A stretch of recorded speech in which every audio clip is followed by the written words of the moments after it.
টানা কয়েক সপ্তাহ মাঝারি থেকে অতি তীব্র তাপপ্রবাহ এবং হিট অ্যালার্টের পর অবশেষে রাজধানী সহ দেশের বেশ কয়েকটি স্থানে স্বস্তির বৃষ্টি। আবহাওয়া অধিদপ্তর জানাচ্ছে, বৃষ্টির এ স্বস্তি সাময়িক। 6 মের আগে তাপমাত্রা সহনীয় অবস্থায় আসার সম্ভাবনা কম। এপ্রিল মাসে যে তাপপ্রবাহ ছিল, এটা কিন্তু এখনো কিন্তু বলবৎ আছে। তো আমরা আশা করছি আগামী 2 থেকে 3 দিনের মধ্যে, অর্থাৎ 5 তারিখের মধ্যে মোটামুটি অনেকটা হবে, 6 তারিখে সারা দেশে অনেকটা তাপপ্রবাহটা প্রশমিত হবে এবং 6 তারিখের পর থেকে ওইভাবে তাপপ্রবাহ থাকার সম্ভাবনা নয়। সেই সময় কিন্তু বৃষ্টিপাতের প্রবণতাটা বৃদ্ধি পাবে। তবে এপ্রিল মাসে যে অবস্থা হয়েছে, তীব্র বা অতি তীব্র তাপপ্রবাহ ছিল, মে মাসে ওই রকম তীব্র তাপপ্রবাহের সম্ভাবনা কম।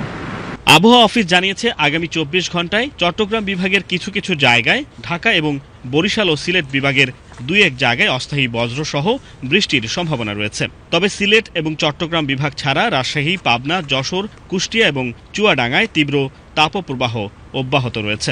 সিলেট এবং চট্টগ্রাম বিভাগ ব্যতীত দেশের অন্যান্য স্থানগুলোতে মৃদু থেকে তীব্র তাপপ্রবাহ বয়ে যাচ্ছে। এর মধ্যে রাজশাহী, পাবনা, যশোর, কুষ্টিয়া এবং চুয়াডাঙ্গা জেলার উপর দিয়ে তীব্র তাপপ্রবাহ বয়ে যাচ্ছে এবং এছাড়া অন্যান্য স্থানের উপর দিয়ে মৃদু থেকে মাঝারি ধরনের তাপপ্রবাহ বয়ে যাচ্ছে এবং এই তাপপ্রবাহটা আগামী 5 তারিখ পর্যন্ত মোটামুটি কম বেশি থাকবে।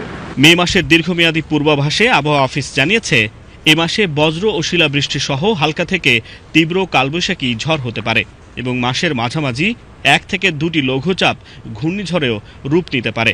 তাপমাত্রা প্রশমিত হওয়ার কারণে মে মাসে অতি তীব্র তাপপ্রবাহ হওয়ার সম্ভাবনা নেই বলছে আবহাওয়া অফিস। মে মাসের জন্য সামগ্রিকভাবে সারা দেশে স্বাভাবিক বৃষ্টিপাতের সম্ভাবনা রয়েছে এবং এই মাসে 3 থেকে 5টি শিলাবৃষ্টি সহ হালকা কালবৈশাখী ঝড়ের সম্ভাবনা রয়েছে এবং 1 থেকে 2টি মাঝারি থেকে তীব্র কালবৈশাখী ঝড়ের সম্ভাবনা রয়েছে। মে মাসে দেশের কোথাও কোথাও 1 থেকে 3টি মৃদু থেকে মাঝারি ধরনের তাপপ্রবাহ এবং 1 থেকে 2টি তীব্র তাপপ্রবাহের সম্ভাবনা রয়েছে।